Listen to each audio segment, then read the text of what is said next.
Alfield, onde todos se veem, onde tudo se vê, compra-se ouro, vende-se qualquer coisa, estátuas humanas, ambulantes, violeiros e Donas Marias.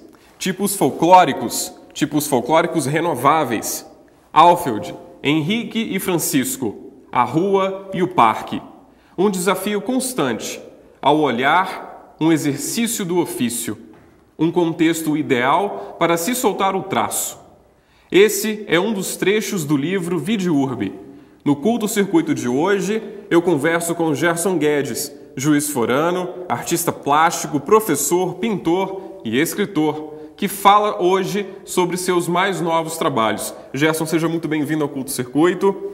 O livro Vide Urbe é uma declaração de amor, Gerson, a Juiz de Fora? Com certeza.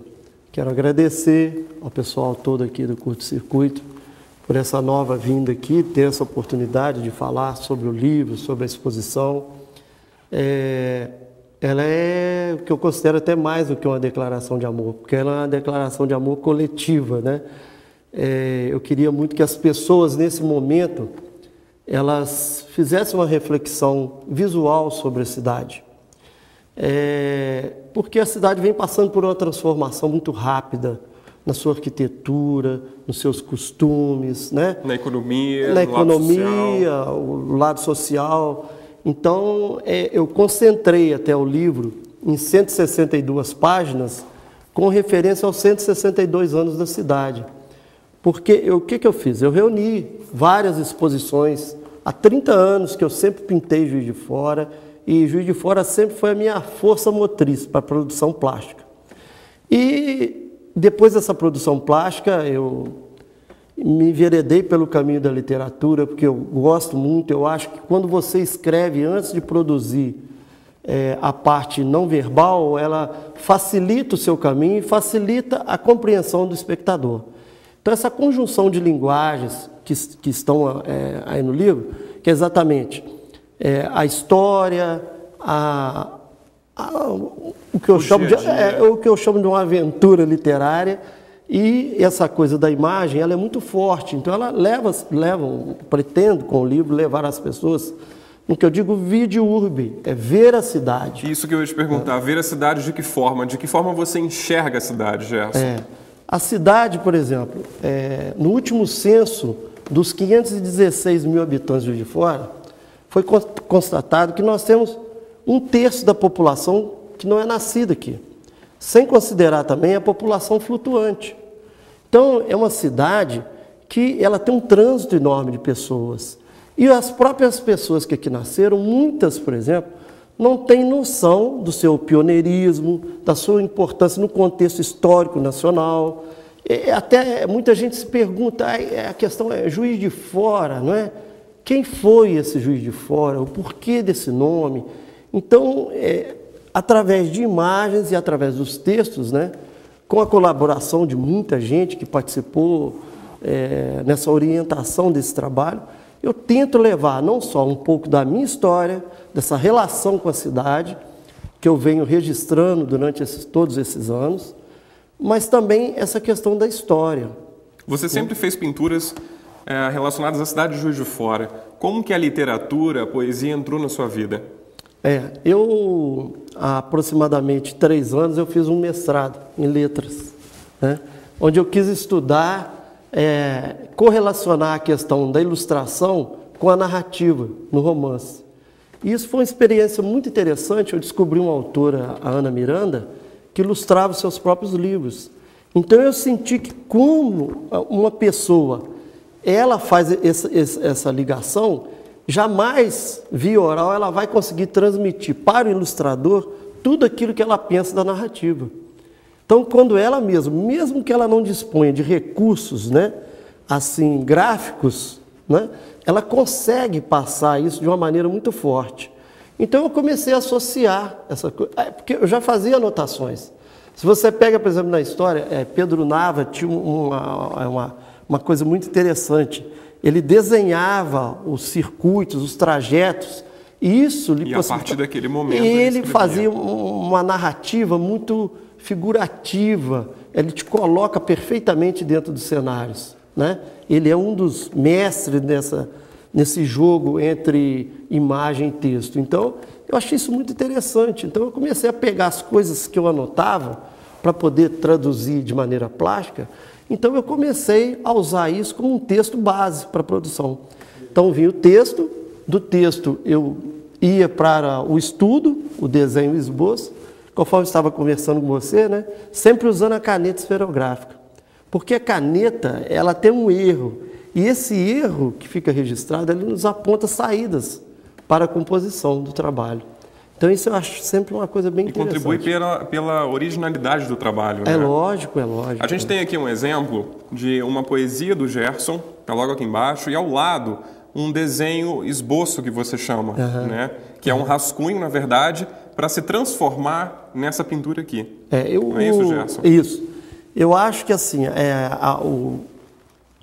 a parte escrita, ela é, vamos dizer assim, um histórico, um registro daquele contexto visual. O desenho, né, que eu digo às vezes até no livro, que ele, mesmo que inócuo, ele é a estrutura da visualização, né?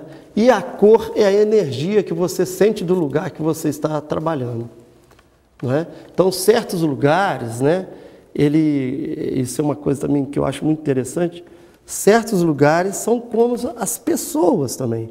Elas se transformam, mas elas não perdem a sua raiz, sua identidade, não é? A gente tem um outro exemplo aqui da Igreja da Glória. Esse aqui é um esboço da Igreja da Glória, um rascunho do primeiro desenho, e esse aqui, ó, essa aqui é a pintura da Igreja da Glória. A gente tem a Igreja da Glória, o Morro do Imperador, a Igreja do Cenáculo, a Catedral Metropolitana, a Avenida Rio Branco, isso, né? Inclusive, a capa do livro Vide Urbe, Ver Urbano, é a Avenida Rio Branco. Né? Eu acho interessante, eu escolhi esse trabalho para a capa do livro e usei ele em todas as referências, porque eu moro num bairro ali próximo, no bairro Quintas da Avenida, e eu sinto que a Garganta de Lermando ela é uma passagem do tempo.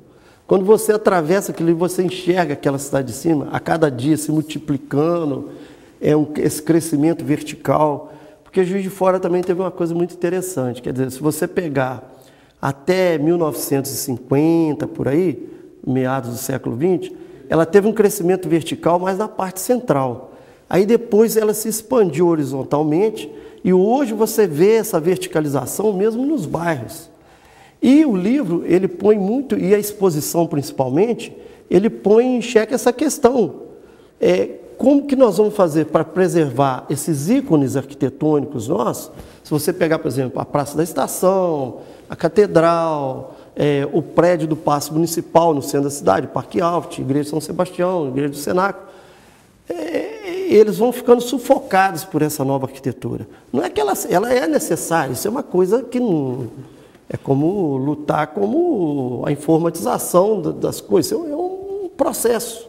Só que ela vai ocultando essas linhas dessa antiga cidade, não é certo? E Gerson, você é professor, artista plástico, escritor, como é conciliar essas três profissões? É porque, na verdade, elas são uma coisa só, né? Você nunca está se dedicando ao fazer de uma dessas atividades desconectado da outra, né? A questão do professor, essa coisa toda, o professor hoje, ele aprende muito mais do que ensina, porque o aluno, esse público que a gente trabalha, ele traz essa informação da cidade, né? Ele é o perfil da mudança de comportamento, né? E você, quando está trabalhando, você está representando as pessoas, você está traduzindo o cidadão que vive nessa urbe, apressada, corrida, em meio até quase que esse caos de imagem, de sons, essa coisa toda. Tem um poema que eu trabalho aí no livro, que eu gosto muito dele, que ele é Rio Branco 18:30, né? Eu estava no engarrafamento ali em cima da ponte do Manuel Honório, e nos 30 segundos porque na verdade o sinal dura 30 segundos, mas eu permaneci ali por uns 40 minutos. Então, ali naquele momento eu escrevi aquele poema, que é exatamente o que eu digo o seguinte... Para você é mais fácil escrever do que pintar ou não? Não, isso são coisas que aparecem assim, como relâmpagos, entendeu? Então eu vejo uma situação... momentos de inspiração. Né, momentos, eu não sei se é inspiração, é uma coisa assim que eu sinto, eu percebo uma imagem e ela permanece no meu inconsciente. Eu digo que a minha pintura é uma coxa de retalhos, né? Que eu busco dioturnamente no malão do meu inconsciente. Então são imagens que eu vou guardando, palavras que eu escuto, fisionomias, pessoas, lugares. Então o que eu digo assim, que ela resume bem isso aí nesse poema, é o seguinte: a Igreja da Glória faz seu epílogo visual entre os blocos de Cical. A Igreja da Glória, por exemplo, você tinha uma visão da cidade, de qualquer ponto da cidade, praticamente, você enxergava a Igreja da Glória. Hoje você não enxerga mais. Ela está sufocada pelos prédios. Ela vem sendo encoberta. Né? Os anjos do cenáculo, que é outro A Igreja poema, do Cenáculo a igreja foi do cenáculo, engolida pelos prédios. A Igreja do Cenáculo, ela tem assim, na sua cúpula, na sua torre, tem 6 anjos ali em volta, que seria, na época, que tinha a casa do bispo, que foi demolida logo ali perto, Estela. Então eles foram colocados como se eles tivessem assim, protetores e vigilantes da cidade. Ali você faz 360 graus com o olhar deles. Hoje eles não têm mais visão de quase nada. Eles não veem a cidade. Então é o que eu represento no trabalho e no próprio poema, que eles estão desejando alçar voos para poder conhecer outros lugares, se possível chegar até o Cristo, para pedir uma proteção contra a demolição. Tá certo? E como é essa questão da pintura? Quando você pinta uma obra de arte, o que você sente naquela hora, Gerson? Como que é o desenho? Você disse que você, enfim, gosta desse tipo de trabalho porque você relaxa, você tem esse momento, esse sentimento posto nas suas telas. Né? Como que se retrata isso nessas pinturas? Eu considero que a pintura, como qualquer manifestação de arte, ela é o retrato da alma. Ela é a materialização do seu espírito. Não é? Então, às vezes as pessoas olham um trabalho e falam: esse trabalho está muito vermelho, esse trabalho tem muito elemento, uma composição muito tensa. Então, com certeza, era um momento que você estava vivendo aquilo. Você extravasa na pintura o seu sentimento. Exatamente. A pintura ou qualquer outra manifestação artística, ela é um sentimento vivo, ela é uma coisa pura. E isso é outra coisa que o livro trata também. Que Juiz de Fora, ela sempre teve um referencial cultural, desde a sua essência, tá certo? Então, uma cidade que tem na história, por exemplo, da família Vidal, 2 inconfidentes, pessoas letradas, pessoas que estudavam, pessoas cultas, né? Você pega tudo que tem Juiz de Fora, quantas pessoas... Eu deixo claro no livro que eu considero que Juiz de Fora não foi fundada por ninguém. Juiz de Fora foi acontecendo pelo Caminho Novo, acontecendo pelo café, acontecendo por causa da família Toste, da família Vidal, de Bernardo Mascarenhas, de Mariano Procópio. Foi uma cidade que foi sendo construída por esses nomes e épocas e situações, essa arquitetura maravilhosa da chamada época da Europa dos pobres, da Manchester Mineira. Então foi uma cidade que foi acontecendo. Então, esse viés cultural é que mantém a qualidade de vida da cidade, com certeza. Porque a aproximação com a cultura, é o que você estava falando aí do próprio fazer artístico, nesse momento você está desvinculada de qualquer coisa de irracionalidade. Então, quanto mais nós nos aproximarmos da cultura, através da pintura ou de qualquer outra manifestação, da arte, da expressão, nós estaremos aproximando do que nós temos, a tolerância, a racionalidade. A gente faz um rápido intervalo e o Culto Circuito volta já já.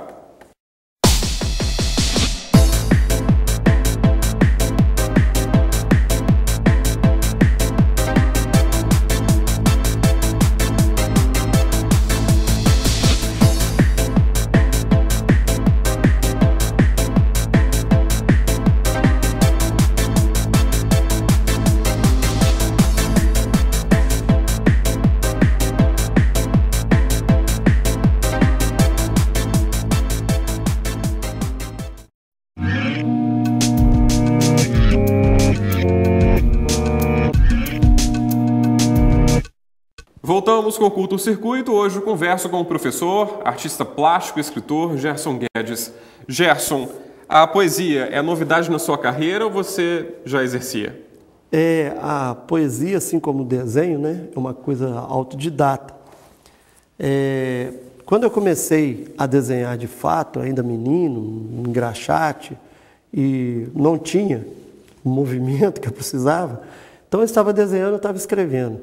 E no grupo escolar que eu estudava, eu tinha um amigo que escrevia muito bem. Então eu ilustrava o que ele escrevia e acabei começando a ler muito o que ele fazia. Hoje ele é um músico aí na cidade, compõe. E isso então ela começou a vir, mas era uma época, era 64, a gente tinha medo de desenhar e escrever qualquer coisa, né? E eu acho que foi daí que veio aquela coisa que toda criança faz. Ela escreve, você chega para ler, ela esconde, né? Então existia aquele medo que aos poucos, eu deixo até no livro uma passagem, que eu digo que aos poucos eu fui tirando essa poesia e essa pintura do pano de ilustrar sapato, certo? Então isso foi uma coisa que veio acontecendo naturalmente. Às vezes eu faço exposições, tem muita coisa que eu faço sobre a Zona da Mata, que eu gosto muito, exposições que eu levo em outras cidades, né? Recentemente eu fiz uma exposição no Centro Cultural dos Correios, no Rio de Janeiro, onde eu levei uma exposição chamada Colcha de Retalhos. Então, eu fiz esse texto mais voltado realmente para a Zona da Mata, das pequenas comunidades, que também vão perdendo as suas identidades, com a luz elétrica, com asfaltamento. Então, é todo um processo. E isso eu sempre procuro traduzir aqui. Porque tem uma coisa no livro aqui, que tem aqui uma passagem que eu acho interessante, que diz assim, isso é lá de Simônides de Celso. Isso é quase 500 anos antes de Cristo, né? Um filósofo grego, ele diz, a pintura é uma poesia silenciosa, a poesia é uma pintura que fala. Ou seja, os dois trabalhos são linguagens irmãs. São linguagens irmãs. Sem dúvida. Qual que é o seu poema favorito no livro? Não, eu tenho aqui, eu acho essa questão dos Anjos do Cenáculo, como eu já me referi. A gente tinha feito, né, falado no bloco anterior. Eu acho ela interessante, porque um belo dia eu fui para desenhar o cenáculo, por essa percepção de estar ficando uma pequena igreja, como tem, por exemplo, a igreja de São Roque, ali também, no Largo do Riachuelo, por ali, que ela vai ficando perdida, no Largo de São Roque, melhor dizendo. Então, vai ficando sufocada, e era uma ampla construção, né, com os vitrais, essa coisa toda. Então, quando eu entrei na igreja, eu senti uma coisa interessante. Um dos poucos lugares da Avenida Rio Branco, você tem um silêncio, né? Então, ali dentro eu peguei um pedacinho de papel, comecei a desenhar o interior da capela e a escrever esse... Por favor, lê para a gente então, um trecho da poesia. Anjos do Cenáculo. Sanctus, sanctus, sanctus, valei-me em oração, salvai-me desse dízio, livrai-me da demolição. Pois preso em minha massa, vi a casa do bispo vir a pó e o Estela vir ao chão. Sanctus, sanctus, tantos homens, tantas máquinas, tão pouco oração. Tanto ferro e concreto que me encobriram a visão. Sanctus, me dê asas ao som dos sinos, para que eu possa continuar minha sina, pelos novos ares e lugares, alçar voos até o Cristo e invocar sua proteção. Maravilhoso. É a poesia que, né, que eu digo uma aventura literária. Me desculpe aí os donos da cátedra, né? Gerson, pode-se dizer que você tem ou sente saudades do passado de Juiz de Fora?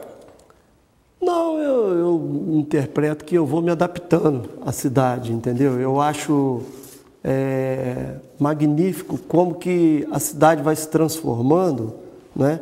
E ela não perde essa sua característica de conviver com a tolerância, com a diversidade, seja em qualquer campo que for. Mas como é retratar o passado da cidade, o presente do Juiz de Fora? Porque o passado dela, o que acontece? Nós tivemos aqui, por exemplo, o primeiro meio de transporte urbano coletivo, que foram os bondes, que essas novas gerações elas nem conhecem.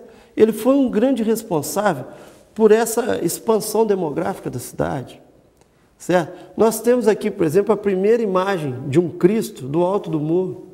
O nosso Cristo Redentor é mais velho que o do Rio, 25 anos. Aquela estátua que está ali, de 3,75 m, ela veio da França, da Maison Refait. Ela subiu de carro de boi para lá. Então, o Wilson de Lima Bastos, né, que ele, depois de muitas pesquisas, nos livros dele, ele confirma isso, né? E hoje é uma coisa considerada. Então, o Cristo Redentor do Rio podia ser filho do nosso, ele é 25 anos depois, é de 1931. Aquilo ali foi inaugurado com uma pompa, porque as cidades haviam cruzeiros. Então, no novo pensamento católico do início do século XX, era o Cristo Redentor, o Cristo ressuscitado. Então, começa a haver essa ideia de colocar a imagem do Cristo, não mais a cruz. Então, havia um cruzeiro ali, era um pensamento de Francisco Batista de Oliveira, de fazer aquele lugar uma capela, construído por Pantaleone Arcuri. E as pessoas, assim, se você perguntar, muita gente, não, eu nunca fui ao Morro do Cristo. E é um dos lugares mais altos de Juiz de Fora. Né? Não, e, poxa, é interessante toda essa história. Eu já fiz uma exposição ali, que ela foi visitada por muita gente que não foi da cidade. Se você pegar todo esse pioneirismo das construções, sabe? Você pega o Cine Teatro Central, né? Primeira construção de concreto armado de fora, 1929. Inaugurada em plena crise econômica mundial. E você vê o que era isso aqui, a potência, com essa questão do café, da transferência de capital para a indústria têxtil, não é isso?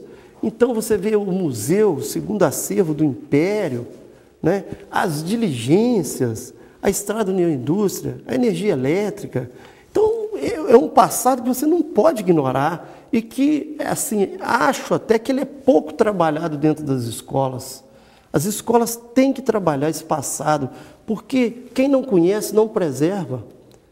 Certo? Tem que conhecer o passado para entender a cidade para a qual nós estamos caminhando. Gerson, qual é a análise que você faz da cidade de Juiz de Fora 162 anos depois da fundação? Não, apesar de parecer saudosista nas minhas imagens, eu vejo a cidade com muito otimismo, entendeu? Eu acho muito legal, porque eu vejo uma cidade que tem uma história, tem um passado, mas vejo uma população jovem muito ativa. Então, é uma cidade que você, um final de semana, você não consegue ficar parado, você tem opções de exposições, de show, lançamento de livro. A própria vida noturna da cidade é muito interessante, a coisa cultural, ela continua forte. Agora, eu acho, por exemplo, eu penso, que não só o poder público, mas precisa haver uma educação mais voltada para a preservação. Por exemplo, o que eu sempre digo, nós temos um Pelourinho e não sabemos o nosso Pelourinho, que é a Praça da Estação, sabe? Precisa de fato revitalizar aquele lugar, porque é um dos últimos conjuntos arquitetônicos que nós temos de uma época, tá certo? Nós precisamos tomar providências em todas as esferas, estadual, federal, municipal e iniciativa privada e o próprio público se mobilizar, as pessoas, para a reabertura do museu, do acervo do Museu Mariano Procópio, uma revitalização do Morro do Cristo, entendeu? Então eu acho que nós não podemos esquecer dessas referências da cidade. Uma revitalização da própria história do povo de Juiz de Fora, da própria pessoa que mora aqui, do próprio cidadão. Exatamente, para a gente não perder essa qualidade de vida sem abrir mão do crescimento econômico, industrial, que isso aí faz parte, isso aí é uma necessidade. Minas Gerais inspira arte para você? Muita. Minas Gerais, né, não tem, o pessoal fala assim, mas será que uma hora não vai cessar essa busca por traduzir essas imagens? Eu falo assim que como sempre todos Minas são muitas, né? Então você tem aqui, por exemplo, o Caminho Novo, a Estrada Real, e quanto folclore tem Minas, né? Quanta história e quanta Minas realmente tem dentro de Minas, né? O povo de Juiz de Fora, você vê, ele gosta de cultura, ele alimenta, ele se alimenta de cultura forte. Lógico. Você sai, nós precisamos, por exemplo, o pessoal vai lá no barzinho, que tem a música do cara que veio de fora e tudo tal. Vamos inserir também a questão da cidade dentro desses espaços, né? Valorizar principalmente a nossa produção do teatro. Aí, de repente, tem um cara aqui do teatro que vai trabalhar aí num grande centro e fala, olha como ele é bom. Não, ele era bom desde que ele nasceu aqui, desde que ele estava fazendo aqui, e você não teve a oportunidade de vê-lo ao vivo lá. A exposição Vide Urbe vai até dia 30 de junho no Espaço Cultural Correios. Para você conferir todas as poesias de Gerson Guedes, as pinturas. E, Gerson, tem algum projeto novo para esse ano? Tem, eu pretendo, a partir dessa coisa da cidade, evoluir para a questão do Caminho Novo. Porque eu acho que a Juiz de Fora, né, que aconteceu via Caminho Novo, né, e o Caminho Novo também deve muito a Juiz de Fora, que numa passagem do livro eu falo, porque Juiz de Fora, o ouro que passou por aqui não ficou nem o pó. O nosso ouro foi o ouro verde depois do café. As riquezas de Minas passavam por Juiz de Fora. Mas só passavam. Ele foi mais um viajante que passou aqui. Ele foi construir templos, né, castelos, sustentar revoluções, né, a luxúria da monarquia portuguesa, e para nós aqui não deixou nada esse ouro.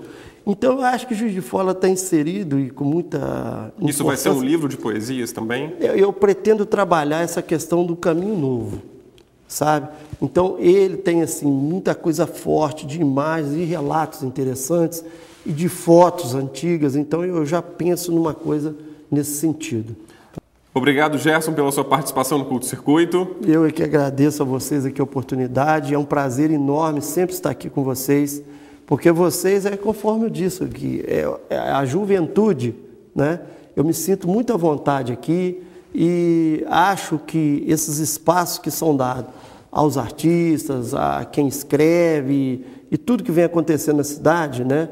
Eu acho de um valor muito interessante para a cultura da cidade. E vocês são de parabéns. Nós que agradecemos, Gerson. Muito obrigado. O Culto Circuito fica por aqui, mas continua na internet. E você pode assistir a esse e aos outros programas no nosso canal no YouTube, além de participar e sugerir pautas através do nosso Facebook e Twitter. Tenham todos uma boa noite e até semana que vem.